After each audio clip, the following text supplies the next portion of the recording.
میرے بندے تجھے جو ہے نا خوش فہمی ہے کہ تم آزاد ہو، تم آزاد نہیں ہو۔ آزاد تو وہی ہوتا ہے جو سوائے اللہ کی کسی کی جو ہے اطاعت نہیں کرتا، کسی سے نہیں ڈرتا، سپر پاور صرف اللہ کو سمجھتا ہے۔ تو ہم سمجھتے تو ہیں، لیکن ہمارے اوپر جو ہمارے بڑے حکمران ہیں، جو طاقتور حلقے ہیں، ان کا جو ہے ان کا الہ جو ہے ان کو بھی نہیں پتہ، انہوں نے الہ بنا لیا ہے بڑی بڑی سپر پاور جن کو وہ سمجھتے ہیں۔ ہمارے تو وہ جوتے کے نوک پہ ہیں، وہ سپر پاور نہیں ہے، جوتے کے نوک پہ ہیں۔ سپر پاور صرف ایک ہے، اللہ کی ذات ہے، جو چاہے تو تمہیں منٹوں میں مسل دے، وہ چاہے تو تمہیں جتنی مرضی طاقت میں ہو تمہیں وہ نشت و نابود کر دے۔ تو خیر قیامت کے دن تمہیں جواب تو دینا ہوگا کہ تمہارے پاس طاقت بھی تھی، تمہارے پاس سارے سورس اللہ نے تمہاری مدد کی کتنی غیر مسلموں سے۔ چائنا آپ کی بیک پہ کھڑا تھا، رشیا آپ کی بیک پہ کھڑا تھا، تیار تھے، لیکن آپ نے ان کو دھوکہ دیا، الٹا آپ نے ایک کنویں میں چھلانگ مار دی اور پوری 22 کروڑ عوام کو پیچھے لے کے کھینچے لے گئے۔ بہرحال بہت ہی دکھ کی صورتحال ہے۔ بات کہاں سے شروع ہوئی، کہاں پہ چلی گئی؟ بات یہ تھی کہ ہم میں شعور نہیں ہے، ہمیں صرف اتنا شعور ہے سڑکیں بن جائیں جس پہ ہم ریڑیاں لگائیں اور وہاں پہ پھل یا فروٹ بیچیں، اور اگر وہ بھی نہیں ہے تو ٹھیلے لگا لیں، اور وہ بھی نہیں ہے تو پھر نیچے چادر بٹھا کے یا کوئی پھٹا رکھ کے بیچنا شروع کر دیں۔ اور پھر جب وہی گورنمنٹ جس نے ہمیں نہ وسائل پرووائڈ کیے پڑھنے کے، نہ ہمارے ماں باپ کو اتنا انہوں نے سپورٹ کیا کہ وہ اپنے بچوں کو پڑھا سکتے، انہوں نے ہمیں سڑکیں بنا کے دیں، اس کے بعد جب ہم نے وہاں پہ ٹھیلے یا ریڑیاں یا پھٹے لگانا شروع کیے تو اسی حکومت نے ہمیں آگے LDA کے تھرو جو اٹھا کے ہمیں ہمارا سامان بھی ضبط کیا، ہمارے جو مال جو ہے ہمارے پیسوں انویسٹمنٹ ہے وہ بھی ضائع ہماری گئی، اور ہمارے اوپر غیر قانونی جو ہے وہ یہ بھی ثابت کرے کہ یہ غیر قانونی لگایا ہوا ہے۔ تو میرے بھائیوں، آپ لوگوں کو تو پتہ ہی نہیں آپ لوگوں کے ساتھ پچھلے 70-77 سالوں سے کیا ہو رہا ہے۔ ہم آزاد نہیں ہوئے، صرف ایک سمجھ لیں کہ ایک کرایہ دار ہوتا ہے نا، کرایہ دار کرائے پہ گھر لیتے ہیں، ان کو بڑا شوق ہوتا ہے کہ ہاں جی ہم نے بڑا گھر لے لیا ہے، سیپریٹ گھر لے لیا ہے، ہم اپنا مطلب جو ہے اب اپنے کرایہ دیں گے اور آزادی سے رہیں گے۔ نہیں، مالک خان جب آتا ہے تو اس کو آگے کہتا ہے کہ یہ آپ نے دیوار خراب کر دی، یہ آپ نے دروازہ خراب کر دی، آپ نے لائٹیں خراب کر دی، اس کے پیسے آپ بھریں گے، آپ کو یہاں پہ رہنا ہے تو تمیز سے رہیں، نہیں تو ہم آپ کو نکال کے باہر پھینک ماریں گے۔ یہ وہی چکر ہے، ہم پاکستان کرائے پہ پاکستان لیا ہوا، ہم نے آزاد نہیں ہوا۔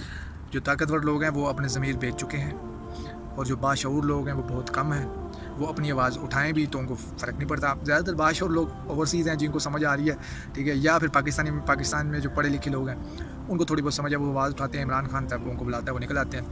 حالانکہ میرا تعلق PTI سے نہیں ہے، لیکن میں عمران خان صاحب کو سپورٹ ضرور کرتا ہوں، کیونکہ وہ ایک بہادر شخص ہے، اور انہیں ان طاقتور حلقوں کو اور ان باطل قوتوں کو اور جتنے بھی ان کو سپر پاور جو سمجھتے ہیں ایک دوسرے کو، جو جس کے چکر میں ڈر کے ایک فون کال پہ ایک خط کے اوپر لیٹ جاتے ہیں، ان کے چکر میں پورے 22-23 کروڑ عوام کو وہ جو ہے نا کنویں میں پھینک دیا انہوں نے۔ تو لیکن عمران خان صاحب اس کے خلاف کریں، اس لیے میں ان کو سپورٹ کرتا ہوں۔ باقی بہت اچھے اچھے لیڈر بھی ہیں، سراج الحق صاحب ہیں، ان کی جماعت بہت اچھی ہے، ان کو بھی چانس نہیں ملا، اللہ نے چاہا تو ان کو بھی چانس ملے گا۔ ان کے علاوہ مجھے ان دو بندوں کے علاوہ لیڈر مجھے کوئی نہیں نظر آ رہا پاکستان میں جس کو سپورٹ کی جائے، جس کو کہا جائے کہ یار یہ باطل قوتوں کے سامنے کھڑے ہو سکتے ہیں۔ بہرحال وہ عمران خان یہ بھی سر فہرست ہیں، سراج الحق صاحب اسٹیبلشمنٹ کی B ٹیم کے جیسا کھیلتے رہے ایک دور میں، ابھی بھی کوئی اتنا وہ ابھر کے سامنے نہیں آ رہے۔ اگر انہوں نے اتنی حق آواز بلند کرنی تھی تو وہ چاہتے تو عمران خان صاحب کے ساتھ مل جاتے۔ ہاں، مولانا شیرانی صاحب جو ہیں وہ عمران خان کے ساتھ ملے ہیں، دیکھیں کیا ہوتا ہے۔ بہرحال اور بہت دکھ کا سمے ہے، پاکستان ایک دم اڑتے اڑتے نیچے گرا ہے، جیسے چیز ہوا میں اڑی ہوتی ہے پرندہ، ایک دم اس کو پر کام کرنا چھوڑ دیں وہ زمین سے دھڑم سے گرتی ہے۔ پاکستان کے ساتھ وہی ہوا ہے، اور پوری قوت سے اب وہ زمین سے جو ہے نا، وہ زمین کے اندر دھسانے کی کوشش کی جا رہی ہے۔ باہر کے لوگ نہیں ہیں، مداخلت ہو رہی ہے، لیکن قوتیں اندر کی ہیں، سازش باہر سے ہوئی ہے، مداخلت اندر سے ہوئی ہے۔ تو بچے کو پتہ ہے کہ پہلے پلان بنتا ہے سازش، پھر امپلیمنٹ کیا جاتا ہے، جس کو مداخلت کہتے ہیں۔ تو پہلے پلان بنتا ہے، پھر امپلیمنٹ کیا جاتا ہے، تو پہلے سازش ہوتی ہے، پھر مداخلت ہوتی ہے۔ بچے کو پتہ ہے، باشعور لوگ ہمارے پاس بہت کم ہیں۔ اللہ تعالیٰ ہمارے پاکستان کی جو ہے اپنے حفظ و امان میں رکھے، باطلوں کو نشت و نابود کرے۔ اللہ تعالیٰ ہمیں ہمت دے کہ ہم پاکستان میں اللہ کا قانون نافذ کر سکیں، جس کی طرز پہ ہم نے ملک لیا تھا، پاکستان بنایا تھا، لیکن وہ ابھی تک قانون نافذ نہیں ہو سکا۔ اللہ تعالیٰ ہمیں ہمارے اس میں ہم سب کی مدد کرے، اور سب کو چاہیے کہ اس کا بڑھ چڑھ کے ساتھ دیں۔ لیڈر سے آپ کو لاکھ تک اختلاف ہو سکتے ہیں، مطلب جیسے عمران خان ہے، لاکھ اختلاف ہو سکتے ہیں، لیکن اس وقت وہ انہی باطل قوتوں کے خلاف کھڑا ہے جو کہ اس 77 سالوں کے پاکستان کو جتنا نقصان پہنچا ہے اس کے پیچھے وہی لوگ ہیں۔ اور عمران خان اسی کے پیچھے کھڑا ہوا ہے, انہی کے خلاف کھڑا ہوا ہے. ٹھیک ہے, تو ہمیں عمران خان کا ساتھ دینا چاہیے. السلام علیکم ورحمۃ اللہ وبرکاتہ. السلام علیکم ورحمۃ اللہ وبرکاتہ. ابھی بھی جیسے کہ خبر وائرل ہوئی ہے, عمران ریاض خان صاحب کو گرفتار کر لیا گیا. میں نے بہت ساری ویڈیو ریکارڈ کروائی لیکن میں اپلوڈ نہیں کر پایا, نہ اپنے یوٹیوب چینل پہ نہ ٹک ٹاک پر. اس کی وجہ یہ تھی کہ جو کچھ میں کہتا تھا اسی دن یا تو کوئی عمران ریاض خان صاحب اپنے ویلاگ میں کہہ رہے ہوتے تھے, یا عمران خان صاحب جو سابق پرائم منسٹر رہے ہیں انہوں نے اپنے کوئی پریس کانفرنس کر دی. تو میں نے کہا یار انہوں نے کہہ دیا تو میری تو کوئی اہمیت نہیں ہے. تو میں نے بہت ساری ویڈیوز ڈیلیٹ کی, لیکن مجھے ابھی رات کے آخر پہر میں مجھے ویڈیو ریکارڈ کرانی پڑی ہے. اصل میں مجھے افسوس ہو رہا ہے, مجھے سمجھ نہیں آ رہی کہ یار تم پاکستانی میرے بھائی ہو, اتنی مہنگائی ہو گئی ہے, نہ آپ کو کوئی فرق پڑ رہا ہے, نہ آپ خود نکل رہے ہیں, آپ عمران خان صاحب کے پیچھے لگے ہیں. عمران خان صاحب کہیں گے تو نکلیں گے, کیا بات ہے, صرف پی ٹی آئی والوں کے لیے مہنگائی ہے؟ مہنگائی تو سب کے لیے ہے. تو کب نکلو گے یار؟ ابھی دیکھو جو لوگ تم لوگوں کو آگاہ کرنے کی کوشش کر رہے ہیں, جیسے کہ ابھی حال ہی میں عمران ریاض خان کو بھی کچھ گھنٹوں پہلے گرفتار کر لیا گیا, اور جو ہیں دیگر صحافی جو ہیں ان کو بھی جو ہے زد و کوب کیا جا رہا ہے, اور میڈیا چینلز جو ہیں وہ سارے ایک طرف بکے ہوئے ہیں, اور صرف اے آر وائی اگر کوئی سچ بیان کر بھی رہا ہے تو اس کو بھی جو ہے اس کو سامنا ہے تنقید کا, موجودہ حکومت سے بھی اور دیگر اداروں سے بھی. تو مجھے سمجھ نہیں آ رہی یار, آپ لوگوں کی ضمیر سو گئے ہیں یا مر گئے ہیں, کیا چکر ہے؟ کیا تم ان لوگوں کی اولادیں نہیں ہو جنہوں نے جب پاکستان بن رہا تھا اپنی جانیں دی تھیں؟ کیا آپ کی اور میرے آباء و اجداد نے اس پاکستان بننے میں جو ہے شرکت نہیں کی تھی بنانے میں؟ کیا اپنی جانوں کی قربانیاں نہیں دی؟ ظاہر سی بات ہے آپ کے بھی دادا پر دادا شہید ہوئے ہوں گے, میرے دادا پر دادا بھی شہید ہوئے ہیں اس قربانی کے لیے, اس پاکستان کی آزادی کے لیے. تو کیا آپ لوگوں کے ضمیر مر گئے ہیں کیا؟ یار ہم لوگ اپنے دادا پر دادا کو یاد کرتے ہیں کہ یار ہمارے آباء و اجداد نے جو ہے قربانیاں دی تھیں جب پاکستان بنا تھا, جس کا مطلب ہے لا الہ الا اللہ. تو بڑے مزے سے ہم کہتے ہیں نا, جب بھی کوئی بھی آواز لگاتا ہے پاکستان کا مطلب کیا, آگے سے ہم کہتے ہیں لا الہ الا اللہ, بس اتنا, اس کے علاوہ کوئی لا الہ کا مطلب نہیں پتہ. عمران خان صاحب اگر آپ کو سمجھاتے بھی ہیں یا کچھ دیگر اسلامک اسکالر آپ کو سمجھاتے ہیں کہ لا الہ الا اللہ کا مطلب ہے کہ اللہ ایک ہے اور اس کے علاوہ کوئی الہ نہیں ہے, تو پھر ہم سپر پاور ہیں یہ لوگوں کو کیوں سمجھتے ہیں؟ دیگر ملکوں کو پیسے کو سپر پاور کیوں سمجھتے ہیں؟ سپر پاور تو اللہ ہے صرف. مجھے پہلے یہ بتائیں افغانستان میں کون سا پیسہ تھا, کون سی دولت تھی جنہوں نے 2 سپر پاورز کو شکست دی ہے؟ کیا تھا؟ ان کو کچھ بھی نہیں تھا, صرف کیا تھا, وہ لا الہ الا اللہ کے ساتھ کھڑے تھے.